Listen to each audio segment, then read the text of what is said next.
시청자 여러분 안녕하십니까? 내년 4월 국회의원 선거를 앞두고 예비 후보자 등록이 시작됐습니다. 지역별로 어떤 인물이 등장할지 이목이 쏠리고 있는데요. 오늘 생생토론에서는 예비 후보자 등록 분위기와 총선 관련 지역 정가 이슈를 점검해 보겠습니다.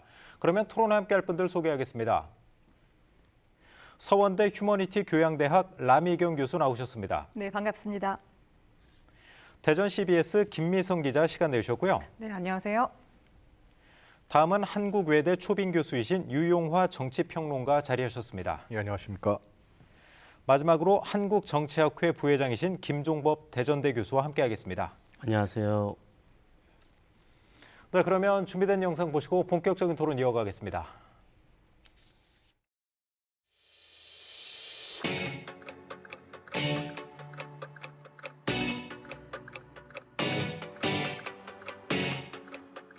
민주주의와 인권의 가치를 최상의 가치로 여기는 것이 지금까지 저의 또 정치적 기반이었기 때문에 그에 공감하고 공유할 수 있는 정치 세력을 선택하려고 합니다.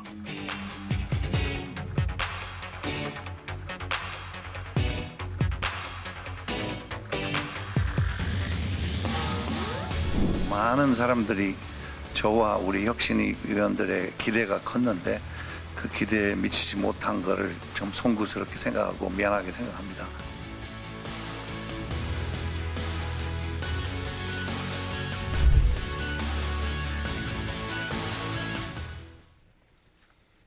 네, 이제 본격적인 선거의 계절이 돌아왔습니다. 이제 지난 12일부터 내년 4월 국회의원 선거 예비 후보자 등록이 시작이 되는데요. 이제 예비 후보자로 등록을 하면 이제 제한적인 범위 내에서 이제 선거 운동을 시작할 수 있게 됩니다.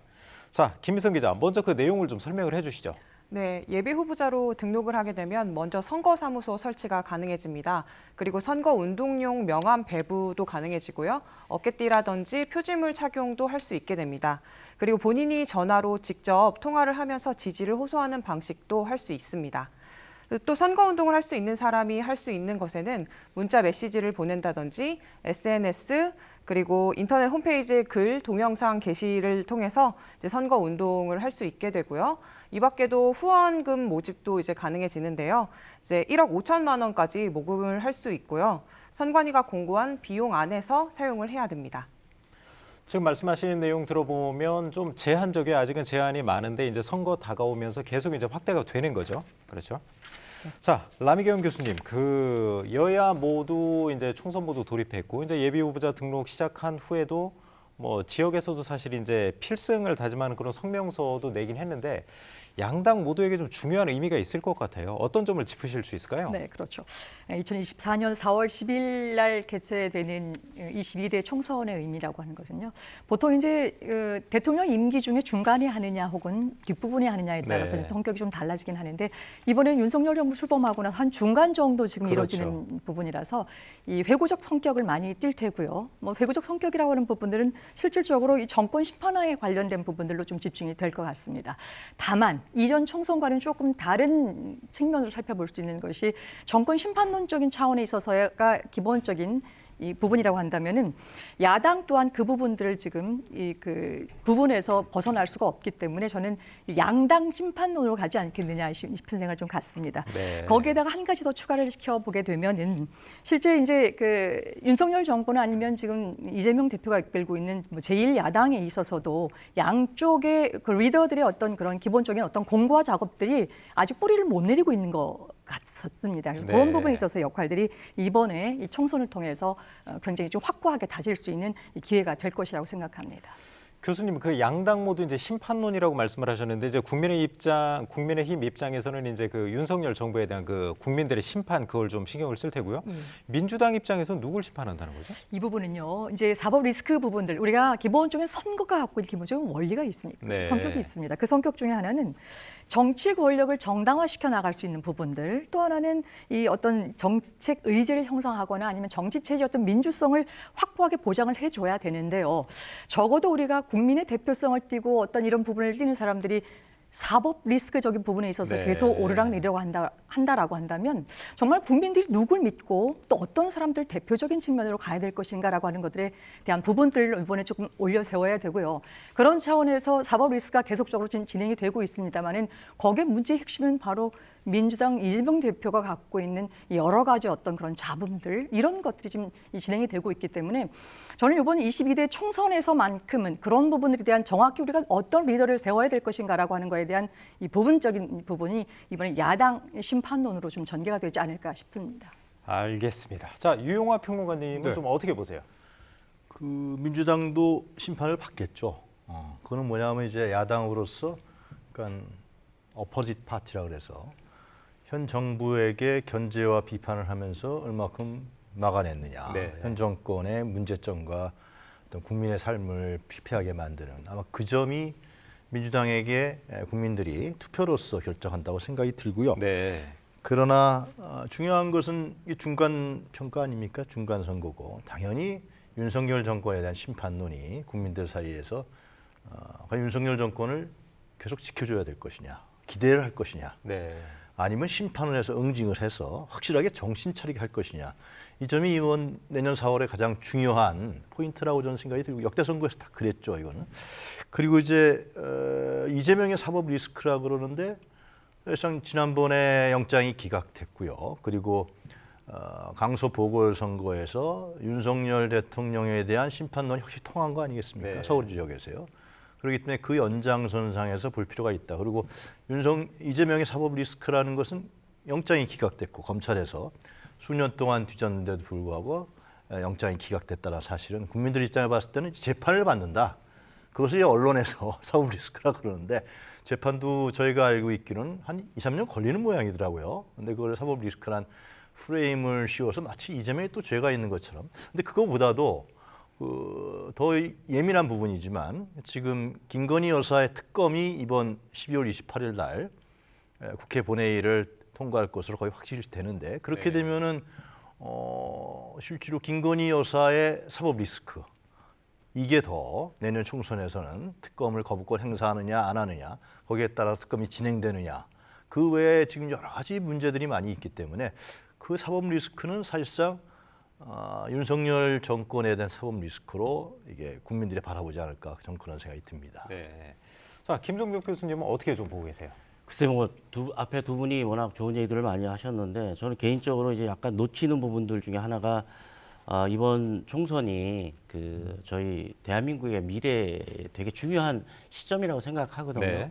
지방소멸 문제는 뭐 이미 오래전부터 나왔고 인구 감소에 의해서 언제 어떻게 될지 모르는 체제이고 80주년 체제가 생각보다 오래 지속이 되고 있어서 저희는 제가 볼 때는 적어도 이번 선거는 기득권 정당인 두 개의 정당을 좀 바꿔서 새로운 정치를 만들어야 되는데 그런 선거구제도 만들고 선거구 획정도 다시 하고 그래야 되는데 그런 부분에서 너무 지금 준비가 안 돼 있고 그런 측면에서 보면 유권자분들이 아마 현명한 선택을 하실 텐데 새로운 정치를 위한 그 총선이 됐으면 좋겠다 하는 게 제 솔직한 바람입니다. 네.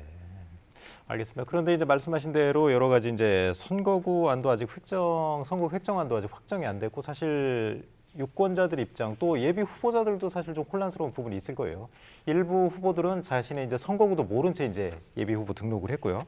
아무튼 그런 첨예한 지금 국민의힘, 민주당 또 여당, 야당 모두 치열한 좀 그런 이슈를 안고 가겠네요.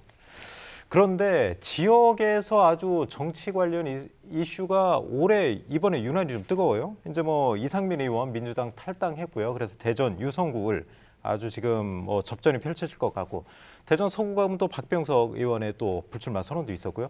세종시갑에서도 홍성국 의원이 또 불출마를 선언했지 않습니까? 자, 김미성 기자, 그 충청권에서 좀 주목해서 볼 만한 곳은 어디 있을까요?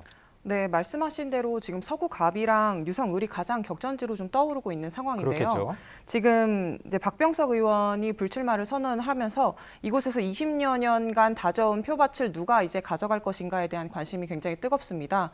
그러다 보니까 지금 민주당에서는 이곳에 이제 출마를 하겠다고 지금 예비후보 등록을 한 인사가 6명이에요. 네. 근데 그 이상으로 더 늘어날 가능성도 있고요. 그런데 이제 서구 같은 경우에는 지난 지방선거 때 전략선거구가 됐던 지역이거든요. 네. 그러다 보니까 중앙당이 관여할 가능성도 여전히 존재를 하고 있는 상황이고 또 당 총선 기획단에서 이번에 이제 청년과 여성에게 이제 총선 공천이라든지 이런 경선 과정에서 많은 이제 우대를 한다고 했기 때문에 당 내부의 이제 교통 정리 같은 것도 이제 이런 부분을 살펴보면서 지켜보면 좋을 것 같고요. 사실 유성을 같은 경우에는 최근에는 기자들 사이에서 유석을 지역구가 기자들 다 먹여 살린다 이런 얘기가 나올 정도로 그 정도로 이슈가 많았나요? 네, 논란의 한복판에 서 있는 지역구긴 하거든요. 지금 오선의 이상민 의원의 행보에 가장 관심이 쏠리고 있는데 국민의힘에 만약에 가게 된다면 국민의힘 입장에서는 유성을 지역구가 험지 중에 험지예요. 네. 왜냐하면 지난 지방선거 당시에서도 5개 구청장이 다 바뀌어도 유성 구청장만 재선에 성공을 했거든요. 네네. 그럴 정도로 좀 어려운 선거구인데 만약에 이상민 의원이 오게 된다면 그래도 한번 도전을 해볼 만한 지역구가 될 수 있다라는 분석도 나오고요. 또 반면에 지금 국민의힘에서 이 유성을 지역구에 나가겠다고 지금 공언을 한 인사가 이제는 전 대전시 부시장인데 이석봉 전 대전시 부시장이 네. 이곳에 이제 나가겠다고 이제 공언을 한 상태예요. 그래서 이상민 의원이 오게 된다면 그 두 인사 간의 인사 경쟁, 공천 경쟁도 아마 지켜볼 부분이 될 것 같아요. 네. 그리고 이제 말씀하신 대로 세종갑 지역구 같은 경우에는 현역인 홍성국 의원이 불출마 선언을 한 상태여서 여기에 지금 출마하겠다고 한 민주당 인사가 3명이 있는데요. 네. 사실 너무 중량감이 좀 떨어진다는 지적이 있어요. 그러다 보니까 전략 공천 가능성도 이것도 좀 배제할 수 없는 그런 상태입니다. 그렇죠. 김종법 교수님이 보시기에도 이제 대전에서 유성구를 서구갑 그 두 곳이 가장 치열할 것으로 예상은 되는 거죠, 지금? 그렇죠. 치열하기는 가장 치열한 곳이 두 곳이 될 것이고요. 그다음에 이제 잘 아시겠지만 이제 대전 충청이 우리가 흔히 이야기하는 이제 비명계 의원들이 가장 많은 네, 그렇죠. 그 지역입니다. 예. 그래서 이제 뭐 금산에 계시는 분도 계시고 그래서 이 부분이 사실 어떻게 정리가 될 것이냐가 되게 중요한데 제 개인적인 뭐 생각은 뭐 이상민 의원을 뭐 어떤 제가 뭐 일부러 나쁘게 얘기할 건 아니지만 이분이 이제 가장 중요한 정책 목적은 이제 국회의장이 되시는 부분이잖아요. 네. 그래서 이제 아마 그 선택지, 최종 선택지는 국힘이 될지 또는 다른 제3지대가 될지는 잘은 모르겠지만 아마 가장 합리적으로 될 가능성이 높은 곳으로 가지 않을까라는 생각이 좀 듭니다. 알겠습니다. 이상민 의원 문제는 조금 더 이제 심층적으로 좀 얘기를 해보고요. 아무튼 여야 모두 이제 본격적인 총선 체제에 돌입해서 이제 뭐 인재 영입도 좀 나서고 있고 공천룰 개정에도 좀 속도를 내고 있는데 라미경 교수님 이번 선거는 좀 어때 달라진 모습 기대할 수 있을까요? 어떻습니까? 저는 이제 매번 이제 어떤 캐치플레이가 나도느냐에 따라서 이제 그런 것들을 반증해 볼 수 있는데요. 네. 결국 이제 이 양대 정당에서 인재 영입에 대해서 그렇게 열을 올리고 그 위원장을 뽑고 이런 기본적인 룰을 만드는 이유는요. 정작 그 인재가 없다라고 하는 것들을 반증하는 그래요? 모습들이죠. 예를 들어서 지금 이제 이렇게 인재 영입을 통해서 하게 되면 지금까지 나오는 것이 국힘에서는 5명이 지금 얘기가 됐고요. 또 이제 민주당에서는 기후 전문 변호사인 박지혜 이 변호사가 1호로 지금 나오고 있거든요. 그렇죠. 자, 이런 과정 속에서 보게 되면 지금 이제 기본적인 선거에서 저는 정치적인 이데올로기가 많이 조금 지금 쇠퇴되고 있다라고는 얘기를 하고 있지만 그럼에도 불구하고 이게 국힘에 있어서는 지금 여성 범죄 심리학자에 관련된 뭐 청년, 아동, 탈북, 뭐 혹은 뭐 농민, 노동에 관련된 부분들을 가시적으로 정책적인 부분에 대처할 수 없는 부분들을 인재 영입을 통해서 지금 하고 있고요. 네.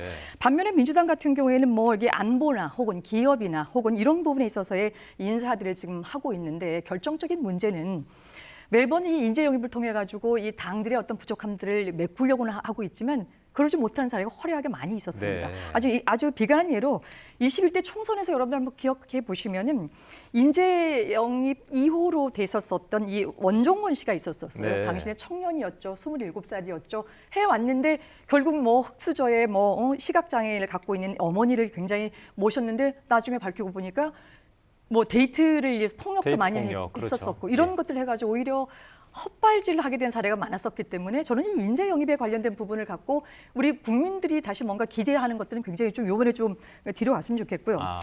또 하나 공천 룰 같은 경우를 보게 되면은 지금 이제 이 국힘 같은 경우에는 이철규 의원이 지금 위원장이 돼서 뭐 적극적으로 지금 이걸 보고 있고 또 민주당 같은 경우는 이재명 대표가 직접 나서고 있는데 저는 이 부분에 있어서도 이게 전문성과 이런 것들이 가능할까 싶은 생각을 좀 네. 잡습니다. 자, 그럼에도 불구하고 우리가 조금 눈여겨봐야 될 사안들은 이제 이 국민 공천제를 하겠다, 추천제를 하겠다라고 하는 것이 양쪽 다 지금 똑같이 얘기를 하고 있거든요. 그러면 조금 영역이 확대하고 워딩이야 좀 바뀌었을 뿐이지 이전과 같은 역대 총선에서 보여줬었던 헛발질을 좀 안 했으면 싶은 생각을 개인적으로 좀 갖고 있습니다만은 그래도 자정의 목소리로 기존에 있었었던 국회의원, 현역 국회의원들을 20%로 뭐 좀 배제를 좀 시켜나가자라고 하는 부분들, 또 이쪽에 민주당 측에 있어서는 조금 더 적극적으로, 물론 뭐 비명계이긴 합니다만은 원칙과 상식이라고 하는 그 위원회에서는 또 다른 또 뭐 50% 이상 네. 정도를 요청하고 있다라고 하는 측면에서 자정의 목소리로 뭔가 변화해 가려고 하는 이런 제스처들은 보이나 저는 크게 21대랑 좀 다를 바가 없을 것 같습니다. 알겠습니다. 자, 유용화 평론가님은 좀 어떻게 보세요? 이제 지금 인재 영입 때문에 뭐 국민의힘, 민주당 다 이렇게 열심히 좀 하고 있는데 이제 일반인들이 보기에는 좀 달라지는구나, 좀 민심을 좀 파악하고 좀 더 이제 가까이 다가오는구나 이렇게 했지만 라미경 교수님 말씀하시는 거 들어보면 큰 변화는 없을 것이다 이렇게 말씀하셨어요. 기존에 이제 인재 영입을 총선 때보다 많이 했는데 네. 라 교수도 말씀하셨지만은 그것이 이제 자기네 안에서만 검증을 했잖아요. 네. 그 틀 안에서만. 그러니까 엘리트들, 정치 엘리트들 틀 안에서 검증된 거죠. 아니면 무슨 뭐 인기 스타라든가 뭐 교수, 변호사, 뭐 판사 예를 든다면은 그러한 사람들이 인재라 그래서 들어갔는데 실제로 과연 국민을 대표할 수 있는 네. 그런 분들은 또 전략 공천으로 해서 좀 특혜를 받았고, 그런 분들이 과연 국민의 대표성과 국회의 어떤 새로운 기능, 새로운 역할을 했느냐라는 부분에 대해서 상당히 회의적인 것이죠. 네. 근데 저는 우리나라의 이 국회의원에 진출하는 이 뭐라고 할까요? 서클이라고 할까요? 이런 부분들이 변호사, 뭐 교수, 언론인 이런 쪽에서 들어가는 부분들이 한계가 있는 것이고요. 네. 국민들도 이제 우려스럽고, 차라리 지방 정부에서, 지방 의회에서 현장에서 검증된 분들, 구의원, 시의원, 구청장이라든가 이런 분들은 검증된 사람들 아닙니까? 그런 분들이 제대로 국회의원에서 공천받을 수 있는, 공직 후보가 될 수 있는 이런 틀들을 좀 만들어 나갔으면 좋겠다고 생각합니다. 이재명 지사도 성남시장 또 경기도지사를 했으니까 그런 측면에서 봤을 때는 좀 민주당이 유리한 것 같은데 어떻게 할지는 좀 두고 봐야 하는데, 인재 영입. 근데 이번에도 뭐 1호, 2호 발표하는데 그렇게 네. 국민들의 큰 반향을, 물론 훌륭하신 분들은 했는데 맞습니다. 뭐 사회적 약자를 대변한다든가 그런데 뭐 굉장히 중요한 요인이기도 한데요. 비례로서 좀 그런 부분들은 좀 그렇게까지 큰 반향을 일으키고 있지는 못한 것 같습니다. 네, 알겠습니다. 그런데 이제 문제는 이렇게 본격적인 총선 체제에 돌입하기는 했는데 사실 아까도 잠깐 얘기했지만 선거구 획정이 아직도 마무리가 안 됐어요. 그래서 사실 예비 후보자 등록을 하는데 내가 어떤 선거구에 나가야 될지 모르겠다 이렇게 말하는 입 후보자들도 좀 있고요. 자, 김미성 기자, 지금 아직도 안 된 거죠? 그죠? 원래 시한을 한참 넘었잖아요. 그렇습니다. 원래 시한은 1년 전이에요. 네. 그래서 이번 총선의 경우를 보면 지난 4월 10일 날 이미 선거구 확정이 이루어졌어야 했는데 이미 8개월 넘게 이제 이런 위법한 상황이 이루어지고 있는 상황이고요. 근데 이게 계속 반복돼 온 게 지난 18대, 19대 4월 총선 때도 각각 2008년과 2012년 2월 29일 날 선거구를 확정을 했고요. 네. 2016년 20대 총선 때는 그해 3월 2일, 그리고 지난 총선 때도 선거를 한 달 앞두고야 이제 확정을 한 거거든요. 네네. 상황이 이렇게 반복이 되다 보니까 정치 신인들에게는 너무나 불리한 게임이 되고 있어요. 사실 현역 의원들 같은 경우에는 지역 구민들을 만날 기회가 많이 있거든요.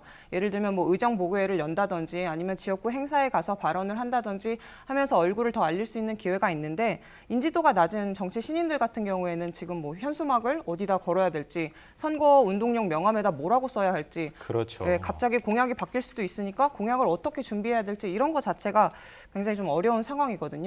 한 예비 후보는 그런 말도 하더라고요. 지금 시험 범위를 늦게 알려주고 시험을 보라고 한다. 네. 이렇게 얘기를 할 정도로 너무 불확실성과 싸우고 있는 상황이기 때문에 참 어려운 것 같고, 사실 이게 예비 후보 뭐 정치 신인들도 문제긴 문제지만 헌법에서 준 이제 국민들의 선거권에도 굉장히 영향을 미치는 거거든요. 그래서 빠르게 좀 선거구 확정이 이루어져야 되지 않을까 싶습니다. 알겠습니다. 근데 김종법 교수님, 이게 이번만 있었던 문제가 아니고 매번 반복되는 거잖아요. 이게 그렇습니다. 왜 도대체 개선이 안 되고 이런 식으로 계속되는 건가요? 잘 아시겠지만 하여튼 지금 말씀하신 대로 매번 임박해서, 그것도 양당 밀실 합의에 의해서 네네. 계속 선거구가 결정이 되고 그리고 선거구 획정이 됐는데요. 이번 같은 경우에는 그래도 비교적 국회의장이 뭐 먼저 올해 1월 19일이었던 거 제가 기억하는데 헌법 개정 특위를 만들고 비교적 일찍 시작을 했거든요. 네. 그 날짜를 맞추기 위해서. 그럼에도 불구하고 공론화 위원회부터 시작해서 굉장히 많은 노력을 했는데 국민들이 그 취지에 대해서는 공감을 했지만 네. 사실은 그런 부분들이 구체적인 측면에서 양당의 기득권을 깰 만큼의 어떤 중요한 그 제도적 개선을 이루지는 못했거든요. 이게 이제 어떤 측면이냐면 유권자들이 아까 이제 정치 신인들 말씀을 하셨지만 정치 신인의 문제가 아니라 유권자들이 선택의 폭이 없다라는 거죠. 이게 네. 누구를 이 사람도 마음에 안 들고 저 사람도 마음에 안 들면 제3의 인물이 있어야 되는데 그 3의 인물이 누가 될지를 모르기 때문에 맞습니다. 유권자의 문제, 유권자에도 굉장히 큰 피해가 되는 그런 측면이 있습니다. 그런데 이 구도를 깨려면 결국 기득권 양당 기득권들이 양보를 하거나 제도 개선을 할 수 있는 상설화된 위원회가 있어야 되는데 그런 부분들이 조금 제도적인 측면에서 문제가 좀 있는 것 같습니다. 아무튼 네, 말씀하시죠. 예, 저는 조금씩 의견을 좀 달리하는 부분은요. 저희가 국회의장 이번에 김진표 의장께서 열심히 하셨어요. 저는 제가 국민 개헌 연대에 있었기 때문에 그 부분의 날짜도 정확하게 알고 있고 정계 특위를 중심으로 해서 이전과는 좀 다른 양상으로 하자라고 하는 거에 대한 전적인 취지도 알고 있고요. 그리고 국민 공론 조사를 해서 구체화시켜서 우리가 선거제에 관련된 것들을 국민들이 어떻게 할 것인가라고 하는 것은 나왔어요. 그러나 이전에 없었던 행위를 한 건 아닙니다. 저는 적어도 매번 그냥 국회의장, 국회라고 하는 부분들을 이렇게 쌓아놔서 우리가 봐줄 필요는 없잖아요. 이게 정작 저는 이번에 이 총선에서 나가는 재선 3선, 5선 의원들이 중요한 것도 아니고 초선 의원들도 안 중요해요. 또 정치 신인들이 들어와서 이 정치적인 어떤 문턱을 넘는 그분들에게도 또 저는 같은 목이라고 생각합니다. 제일 중요한 것은 유권자에게 기본적으로 이 부분에 대한 예의를 지키지 않는다고 생각을 하는 거죠. 네. 그럼 매번 이렇게 반복될 것이 아니라 이 부분들을 어떻게 지금 말씀하셔서 제도적인 차원에 있어서의 이전에 좀 만들 걸 해라 안 한 적이 없었잖아요. 제도적인 측면을 하려고 굉장히 노력을 많이 했잖아요. 정작 지금 여기 국회와 국회의장부터 시작해서 책임론의 어떤 소재를 비껴갈 수 없게 되는 사안들이죠. 이 부분에 있어서의 국민들의 어떤 또 다른 어떤 힘의 세력화라고 하는 부분들을 이제 좀 보여줘야 되지 않을까 싶은 생각을 한 번 더 우리 유권자들에게 다시 한번 알려드리고 조금 힘을 조금 모을 수 있는 방법들을 생각을 해요. 왜냐하면 구체적으로요 링 위에서 선수들 어떤 대표 선수를 뽑기 위해서 만들어놓은 조건조차 만들어 놓지 않고 선거구 획정 문제라고 하는 부분들이 번번이 이게 그냥 레토릭으로 끝나게 되면은 안 된다라고 하는 것이죠. 이제 그런 차원에서 뭔가 조금 이 선을 그을 수 있는 이런 조치들이 좀 필요할까 생각을 합니다. 알겠습니다. 자, 이상민 의원 이제 민주당 탈당 이야기로 좀 넘어가 보겠습니다. 유용화 평론가님 이제 중앙에서 활동하시지만 이상민 의원은 이제 대전이 지역구지만 전국적으로 좀 시끌시끌했었잖아요. 네. 그리고 이상민 의원 탈당하고 이제 그 밑에 시구 의원들도 일부 탈당을 하고요. 이상민 의원의 이제 탈당이 가져온 정치권의 파장은 어떤 걸 좀 꼽을 수 있을까요? 글쎄요, 저는 별로 큰 것 같지 않은데. 아, 그래요? 예. 아니, 하여튼 김미성 기자 조금 전에 이제 기자들을 먹여 살린 게 이상민 의원 탈당 이슈라고 했는데 아주 시끄럽지 않았나요? 민주당 내에서도 좀 당혹스러워하고. 글쎄, 저 민주당 당원은 아닙니다만은 민주당에서도 이상민 의원이 탈당할 거면 할 거고 또 경선에 해서 민주당 경선은 지금 계속해서 내려온 게 이제 5대5 아닙니까? 당원은 50% 그리고 국민 여론조사 50%.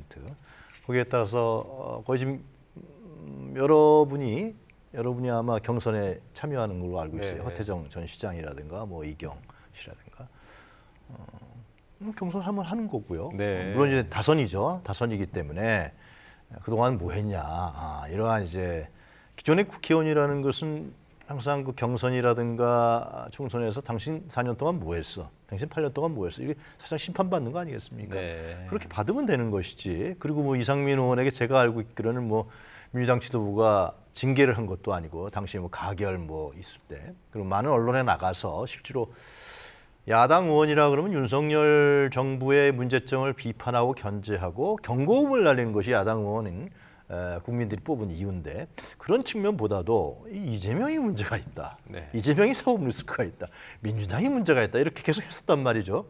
그래서 그런 문제를 했을 때부터 이분은 뜻을 민주당에 두고 있는 게 아니라 이 국민의힘하고 좀 뭔가 이제 서로 연관이 있는 게 아니냐 그런 의심들을 많이 했기 때문에 국민들은 어떻게 바라볼지 모르지만 국민들 입장에 봤을 때도 저 사람이 민주당이 의원인지 저 사람이 국민의힘 의원인지 아니면 제3지대 의원인지 그렇기 때문에 나가서 이제 모르죠. 또 뭐 제3당, 뭐 신당이 요즘 만들어진다니 거기 갈지, 아니 국민의힘에 또 입당해서 국민의힘의 의원을 할지 이런 부분들이 있는 것 같은데, 근데 그 지역이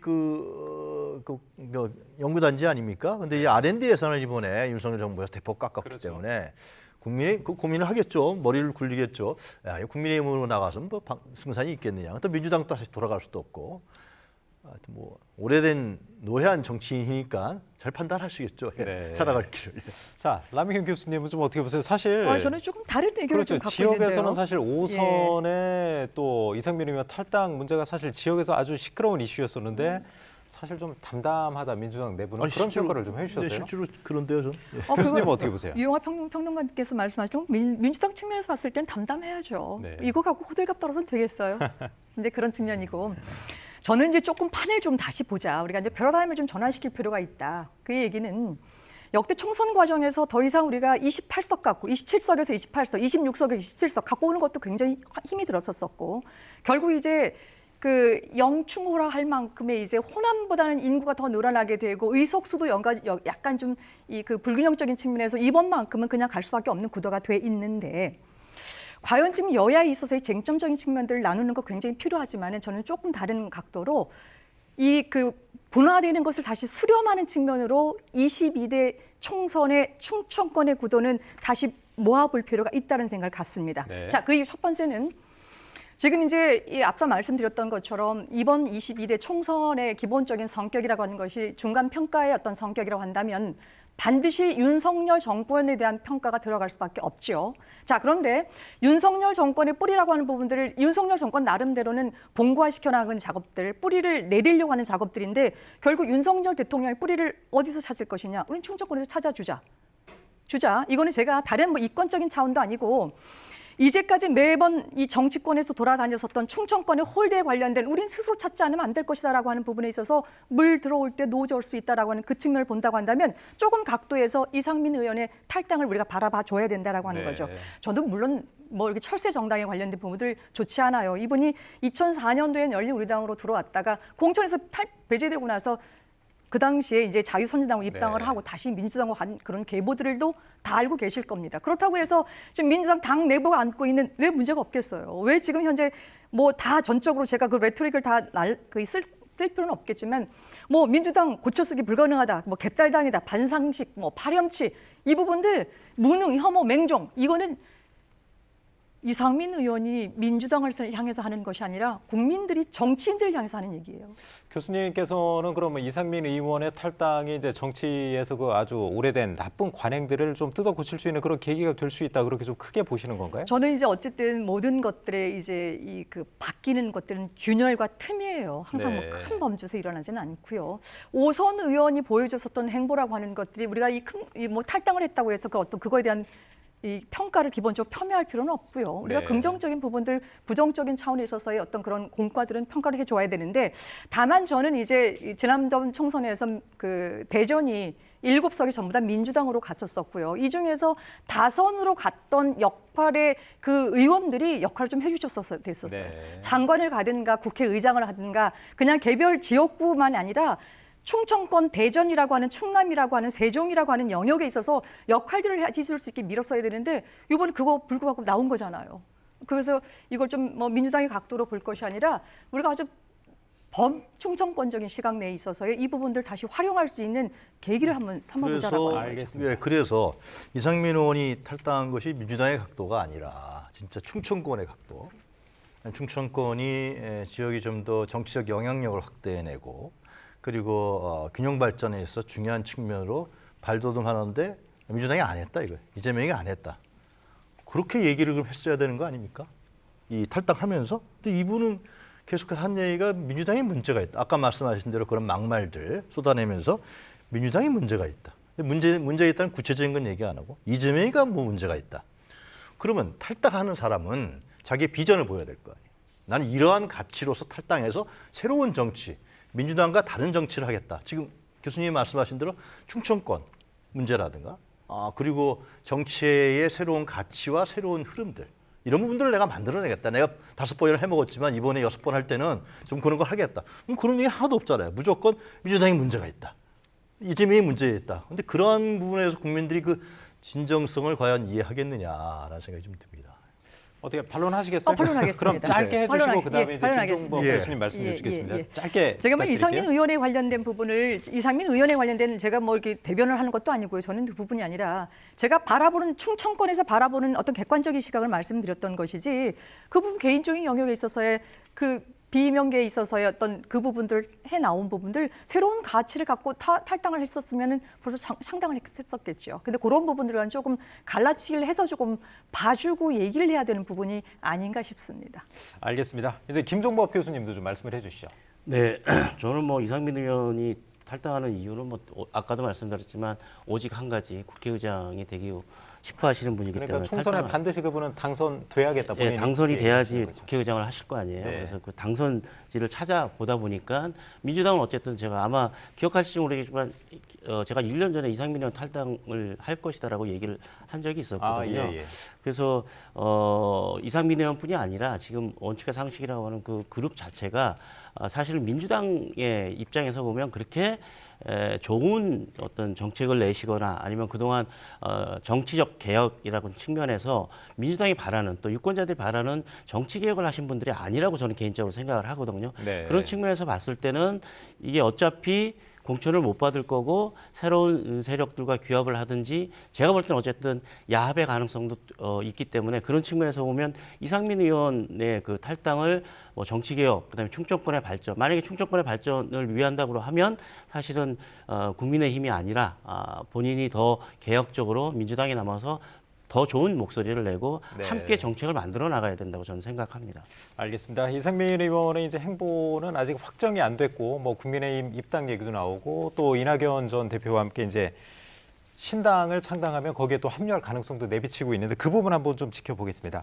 자, 김민성 기자, 저기 이상민 의원께서 기자들 아주 먹여 살렸다고 하셨는데, 자, 지역에서는 황운하 의원이 이제 1심에서 징역 3년 받은 것도 사실 좀 큰 충격이었었고 거기서도 기사거리가 좀 많이 나왔잖아요. 좀 분위기는 어때요, 그쪽은?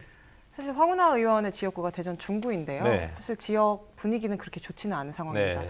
왜냐하면은 황운하 의원 이슈 전에 국민의힘 소속의 중구청장, 지금은 전 중구청장이 됐는데 김광신 전 중구청장이 대법원에서 유죄 확정 판결을 받으면서 직을 구청장직을 잃었죠. 상실했습니다. 사실 얼핏 보면은 국민의힘의 악재이기 때문에 반대로 민주당에 좀 호재가 되는 거 아니냐라고 볼 수 있지만 사실 바로 그 전날에 황운하 의원의 1심 선고가 있었어요. 네. 근데 황운하 의원은 뭐 기자들을 만나거나 아니면 공식석상에서 항상 무죄를 강하게 주장을 했고 무죄가 나올 것이다라고 이야기를 해왔거든요. 근데 결과가 1심에서 징역형 그것도 3년형이 나오다 보니까 분위기가 좀 사뭇 달라진 상황이고요. 물론 무죄 추정의 원칙이고 3심까지 가겠지만 지금 당장 내년 총선을 앞둔 상황이어서 황운하 의원의 당내 입지가 좀 줄어들지 않을까, 좁아지지 않을까라는 좀 시각이 있고요. 황운하 의원이 이런 상황을 좀 타개하기 위해서 내놓은 카드가 제 생각에는 김기현 대표 저격수 역할인 것 같아요. 네. 그래서 최근에 이제 황운하 의원이 페이스북에 그런 글을 올린 적이 있어요. 김기현 대표가 수도권이나 이렇게 서울에 출마를 하게 되면 수도권에 본인이 출마할 의향이 있다. 네. 이런 글을 올리셔서 제가 직접 만났을 때 물어봤어요. 네. 그 글이 무슨 의미냐? 진짜 중구를 떠나서 수도권에 가시겠다는 거냐라고 여쭤봤더니 전제를 달더라고요. 그러니까 본인이 이 수도권에 출마를 하는 것이 중구민에 대한 배신의 정치가 아니라 네. 더 큰 정치, 더 큰 정의를 위한 것이라는 공감대가 있으면 출마하겠다라고 이제 발언을 하셨어요. 그러니까 선거 구민들이 동의해주면 그렇게 하겠다. 네, 그거네요. 그래서 그러면 어떻게 중구 구민들의 여론을 확인해 볼 것이냐 그랬더니 그거는 정확하게 아직 뭐 생각해 본 거는 없고 뭐 여론조사 이런 얘기를 좀 하시더라고요. 네. 근데 이게 사실 중구민들 입장에서 보기에는 지역 일꾼을 뽑는 거거든요. 네. 그런데 지역 일꾼에 대한 그런 의지보다는 사실 김기현 대표에 대한 이야기를 더 많이 하고 있기 때문에 이런 부분이 중구민들에게 어떻게 비춰질지가 좀 주목을 해봐야 될 부분인 것 같습니다. 알겠습니다. 그러면 이어서 민주당하고 국민의힘 내 이제 총선 변수를 좀 짚어보려고 하는데 지금 보면 라미경 교수님과 유용하 평론가님은 사실 색깔이 좀 뚜렷하신 것 같아요. 그래서 일단 이제 유용하 평론가님께 그 민주당에서 이제 갖고 있는 총선 변수라면 어떤 게 있는지 그걸 한번 좀 여쭤볼게요. 저는 가장 중요한 변수는 민주당이 이번 선거에서 상당히 반사적 이익에 윤석열 정권의 실정이 아니라 반사적 이익에 안주하게 되면은 아마 지금 예상하고 있는 의석수를 얻지 못할 거라고 생각합니다. 네. 그러니까 그래서 얘기할 때는 뭐 대안을 내놔야 된다. 지금 민생을 얘기해야 된다. 이런 측면도 있지만은 어떻게 윤석열 정권이 분명히 심판론을 들고 나올 텐데 네. 어떻게 심판하겠다는 건지 그리고 심판의 내용은 무엇인지 그냥 앉아서 심판할 것인지 의회라든가 아니면 언론이나 상임위에서 제대로 문제점을 지적하고 그 대안을 내세우면서 본질적인 얘기를 할 것인지 이것이 아마 국민들이 지금 민주당에게 많은 실망들을 하고 있는 게 사실이기 때문에 그냥 말만 앞서고 뭐 하는 거 없지 않느냐 도대체 니네들이 대한 세력이냐 네. 촛불 때 문재인 정부 해줬는데 문재인 정부가 뭐 제대로 했느냐 검찰개혁 언론개혁 제대로 했냐 이런 생각을 많이 갖고 있거든요. 이제 그런 점들이 저는 민주당의 이재명 대표와 민주당 의원들이 반사적 이익에 머물지 않고 제대로 야당의 역할을 하느냐라는 게 가장 중요한 부분이 아니냐 생각이 들고 두 번째로 한다 그러면 이제 분열이 없어야죠. 네. 이게 전쟁을 하는데 총선은 하여튼 간에 양당이 전투를 하는 거 근데 아닙니까? 지금은 시끄럽지 않습니까, 좀? 그 이낙연 전 대표가 그렇죠. 갑자기 이상민 의원의 탈당도 없고 이상민 하나 의원은 될 제가 수 봤을 있고요. 때 그 뭐 별 크게 그래요? 큰 변수가 안 됩니다. 뭘 별 여파가 없잖아요. 네. 실질이요. 이상민 의원 탈당한 다음에 다른 의원들이 같이 탈당했습니까? 그 이낙연 신당은 좀 이낙연 전 대표는 좀 영향이 있겠죠. 물론 이제 호남에서의 영향도 상당히 줄어든 게 사실이고 학적 여론조사 네. 지표에서. 근데 이낙연 전 대표가 주목할 부분은 갑자기 그래요 지금요. 그분이 원래 이제 암중모색인데 네. 굉장히 신중하고 자기 얘기도 좀 아끼고 무겁게 움직이시는 언론인들 만났을 때 잘 얘기 안 하고 그런 네. 분인데 갑자기 뭐 하루가 다르게 반 시간이 다르게 뭐 신당 어제 이제 SBS 며칠 전에 언론에 나가서 이제 신당 만들겠다 그랬잖아요. 근데 그럼 신당이 뭔지, 신당의 구체적 내용이 뭔지, 누가 같이 신당을 하는 건지, 현역 의원은 누가 같이 나가는지 이런 얘기도 전혀 없이 한단 말이죠. 그래서 하긴 하는 것 같은데, 그래서 나오는 얘기가 그렇습니다. 이낙연 전 대표는 뭐 잘 아시겠지만 민주당 당원들이 어떻게 보면 이 지금까지 기득권으로 올려준 사람이거든요. 네. DJ 때 동아일보 기자하다가 DJ 때 해갖고 영광인가 거기서 몇 선을 하고 전남 도지사하고 그 다음에 또 문재인 정부 때 총리하고 당대표하고 대선 후보까지 갔던 사람인데 갑자기 어느 날 이게 하여튼 이재명 대표가 문제가 있다. 민주당이 문제가 있다. 국가와 나라를 위해서 하겠다. 근데 아마 내년에 신당을 만든다 그러면 좀 구체적으로 뭘 내놔야 될 거예요. 네. 아까 이상민 의원도 마찬가지지만 구체적으로 뭘 하겠다 나는 탈당을 왜 한다. 내가 생각하는 정치는 뭐다. 난 이재명이 싫어서 탈당하는 게 아니다. 이런 부분들이 좀 명확해져야 뭔가 좀 의석수도 가져가지 않을까 싶습니다. 알겠습니다. 아무튼 그런 뭐 이제 좀 저도 한번 기회 이렇게 주시죠. 네. 네. 교수님 반론을 하실 건가요? 반론하겠습니다. 네. 반론하겠습니다. 이낙연 전 대표가 뜬금없이 나왔다라고 하는 거에 대한 반론을 제가 한번 드릴게요. 20대 대선 경선 과정에서 그 당시 이재명 후보하고 이제 경선 쭉 해나갔잖아요. 돌아다니면서. 근데 거기에서 표 계산 문제가 생긴 건 기억하실 겁니다. 그래서 그때부터 시작해서 이낙연이 그 전 의원에 있어서의 행보라고 하는 부분들은 실제 그거 제가 연구했기 때문에 논문도 갖고 있어요. 그 과정에서 저는 그때 생각을 했어요. 야, 이대로 이거 민주당 당내부가 그냥 당합돼서 가기는 어렵겠구나. 그러면 계속해서 빙빙 이재명 당선되고 대통령 후보로 물론 이제 대통령 떨어지고 나서 대표 됐었을 때 주변에서 빙빙 돌고 외유 나가고 들어오고 하는 과정에서 분명히 튀겠다는 생각이 있었어요. 그 연지가 있었습니다. 그냥 뜬금없이 나온 건 아니고요. 그래서 그 당시에 그 이낙연 전 의원을 지지했던 지지 세력들과 중심으로 해서 지금 나오는 것이 신당에 대한 이 창당만 지금 띄웠지 내부적인 것이 없을 것이다. 그렇지 않습니다. 그때부터 그런 이미 부분들, 이제 그럼요. 태동되고 있었다. 예, 그 예. 말씀이시죠? 예, 그 부분도 한번 좀 체크해 그거를 보시면 공론화 있을 겁니다. 시켜야죠. 그거 시키겠죠 이제. 예? 아니 저도 듣는 게 예, 있는데 예. 뭐 여러 가지 단톡방도 있고 하는 것 같은데 공론화 시켜야죠. 그냥 뜬금없이 그냥 뜬금없죠. 이건 왜냐하면은 자기가 탈당하겠다는 거 아니에요. 탈당하겠다. 자기가 여태까지 당원들과 민주당 지지자들이 자기를 국무총리 그리고 당 대표 그리고 전남도지사 국회의원까지 해줬는데 갑자기 탈당한다는 거 아닙니까? 그 탈당이 명분이 뜬금없죠. 갑자기 왜 탈당을 합니까? 민주당을 버리고. 알겠습니다. 그러면 예, 그걸 김종법 교수님이 공론화 한번 좀- 시켜야 되고 그리고 표 계산도 전 처음 듣는 얘기고 팩트를 말씀해 주셨죠. 예, 한번 체크해 보시죠. 뭐 연구 아티클도 네네, 쓰셨다 그러는데 예. 제가 한번 찾아보겠습니다. 알겠습니다. 김종법 교수님 예. 이어서 말씀해 주시죠. 네, 저 두 분 말씀은 제가 뭐 공감하기도 하고 뭐 좀 의견이 다른데요. 사실 선수나 나이는 제가 정치에서 크게 중요하다고 생각하지 않거든요.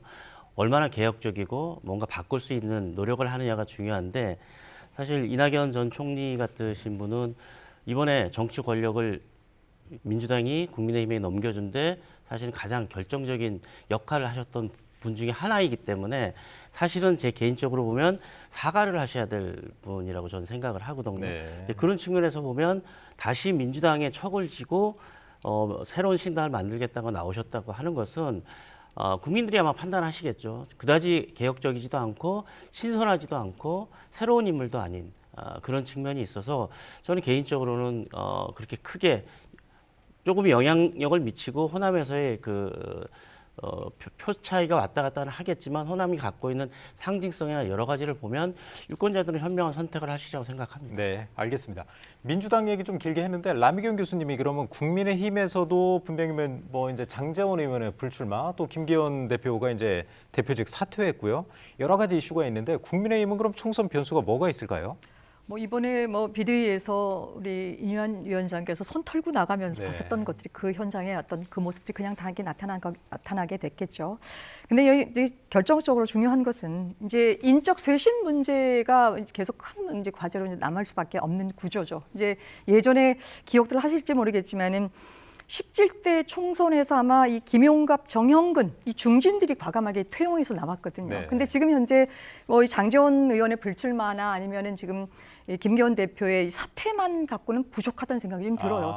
실질적으로 이 그 친윤 계열의 중진 의원들이 손들고 좀 나와야 돼요. 네. 더 이상 이제 그 영남에 있어서의 그 부분들을 조금 깨주지 않으면 이번에 저는 굉장히 큰 힘들지 않을까 싶습니다. 지난번 선거에서 253석 전체 중에서 수도권에서 121석인데 16석밖에 안 됐잖아요. 근데 이 상태로 갔다가는 저는 이전과 뭐 다른 크게 뭐 많은 측면에 있어서의 이 의석 확보가 안 될 것 같습니다. 교수님. 예. 국회의원은 사실 당선이 제1의 목표라고 해도 무방할 텐데 말씀하신 대로 중진 의원들이 본인의 그 기득권을 놓고 그렇게 뭐 용퇴를 한다든지 불출마를 할 가능성이 있을까요? 추가로?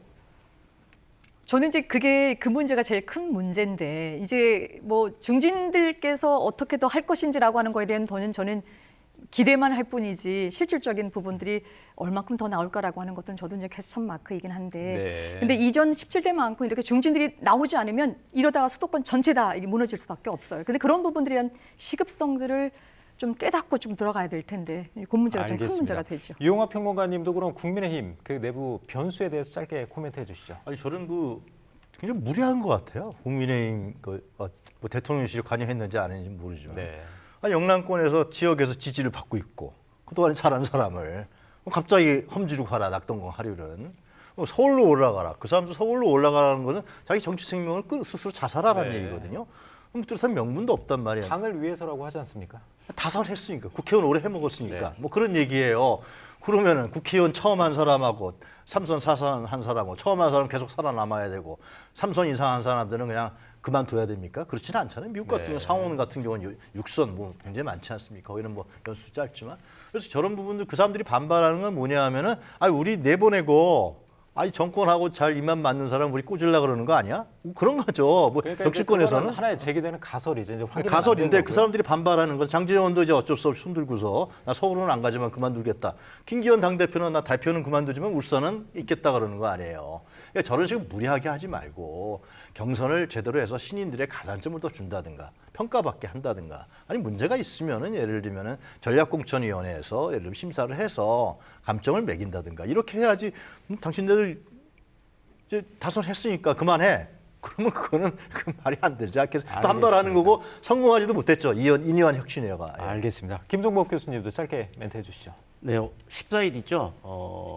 국민의힘에서 1인 비대위로 가겠다라고 이제 발표를 하셨습니다. 근데 지금 유영하 교수님 말씀하셨지만 사실 그 이면에 저희가 알지 못한 여러 가지가 있을 텐데 아마 장제원 의원 같은 경우에는 이제 내심 부산 엑스포가 되길 바랬을 것이고 뭐 여러 가지 사정들이 있었겠죠. 그런데 아마도 이게 결국은 이 돌아가는 정치적 상황이나 국민의힘 내부 입장을 보면 결국은 이제 친윤 검사 출신들이 후보로 내려가기 위한 이제 좀 사전 작업들을 좀 하고 있지 않나라는 게 제 개인적인 생각이고요. 그런 면에서 지금 일단 과정 여러 가지 것들이 어쨌든 예상하는 대로 지금 흘러가고 있다라는 거죠. 그런 측면에서 보면 국민의힘은 새로운 인물, 물갈이라고 하는 개념을 가지고 또 그런 프레임을 가지고 새로운 인물들을 내세울 텐데 그 새로운 인물들이 거의 대부분 검사 출신일 가능성이 높다라고 저는 개인적으로 생각합니다. 알겠습니다. 이제 뭐 열띤 토론하다 보니까 시간이 거의 다 됐어요. 그런데 이제 중요한 게 요새 이제 제3지대 신당 아니겠습니까? 이제 이준석 전 국민의힘 대표 또 말씀하신 대로 이제 이낙연 전 대표도 이제 신당 창당을 좀 한다고 선언을 한 거죠, 사실. 김민성 기자가 신당 쪽을 좀 정리를 해주시죠. 네, 지금 신당 창당이 여러 곳에서 나오고 있어서 굉장히 복잡한 양상인데요. 간단하게 정리를 하면 우선 이낙연 전 대표 같은 경우에는 지금 신당 창당을 공식화한 상태입니다. 그래서 내년 새해 초까지 새로운 희망을 드릴 수 있겠다 이렇게 밝힌 상태고요. 그리고 이준석 국민의힘 전 대표 같은 경우에는 마지노선을 오는 27일로 못 박은 상태여서 이후 윤석열 대통령의 변화가 없다면 그때 당을 탈당하고 공식 창당을 하겠다고 선언을 한 상태입니다. 네. 자, 이제 마무리 발언을 좀 드려야 될 것 같습니다. 사실 뒤에 주제가 더 많이 있었는데 뭐 시간이 좀 부족해요. 그래서 지금 김미성 기자는 설명을 했고 나머지 세 분께서 30초 정도만 내년 이제 총선 관련해서 뭐 주목해야 될 점이 있으면 한번 말씀을 해주시죠. 라미경 교수님 먼저 30초만 해주십시오. 예. 어쨌든 가짜 뉴스나 아니면 뭐 우리가 탈진실성이라고 하는 이런 네거티브 캠페인이 벌써부터 시작이 되는 것 같습니다. 22대 총선만큼은 정책 의제가 좀 들어오고 우리 유권자가 그 정책 의제를 보고 판단해 줄 수 있는 그런 기본적인 무대, 룰을 좀 먼저 좀 만들어 주시기를 기대하겠습니다. 네, 고맙습니다. 유영하 평론가님. 네, 저는 요즘에 우리 김 교수님도 계시겠지만 의회주의라는 것이 과연 국민의 의사와 대표성을 갖고 있느냐 이런 부분에서 회의적인 시각들이 우리나라뿐만이 아니라 상당히 많습니다. 유럽이라든가 이게 대의제 민주주의에서 근간인 이제 국회의원들 뽑는 건데 정당 정치와 대의제 민주주의가 연관이 있는 건데 과연 지금 우리가 여러 가지 환경이라든가 벌어진 일들을 보면 국회의원 스스로가 민주주의를 지켜나가고 국민의 의사를 대표한다라는 부분에 대해서는 굉장히 회의적입니다. 그렇기 때문에 결국은 이번 총선에서 이 대중과 국민들의 압박과 그리고 의사가 어떻게 관철되고 대중들이 어떻게 움직이느냐 거기에 따라서 우리 사회가 변하고 국민의 삶이 바뀌고 또 민주주의가 새롭게 정립될 수 있는 계기가 되지 않을까 생각합니다. 네, 김종복 교수님. 네, 지금 저희가 사실 그동안 얘기했던 논의의 핵심은 누가 승리할 것이냐였는데요. 저는 개인적으로 누가 승리할 거가 중요한 게 아니라 우리의 미래를 위해서 어떻게 바꿀 것인가 더 중요하다고 생각합니다. 그런 면에선 이게 국민의힘이 됐든 민주당이 됐든 아니면 새로운 제3당이 됐든 아니면 군소정당이 됐든지 간에 미래를 맡길 수 있는 정책정당, 그다음에 개혁정당 이런 정당들이 유권자의 선택을 받았으면 좋겠다 그런 생각입니다. 네, 모두 말씀 감사합니다. 이제 정치권이 본격적인 지역 표심 잡기에 나설 텐데요. 과연 어떤 후보가 새로운 정치로 돌풍을 일으킬지 잘 지켜봐야겠습니다. 생생토론 여기서 마치겠습니다. 토론에 함께하신 네 분 모두 감사드리고요. 시청자 여러분 고맙습니다.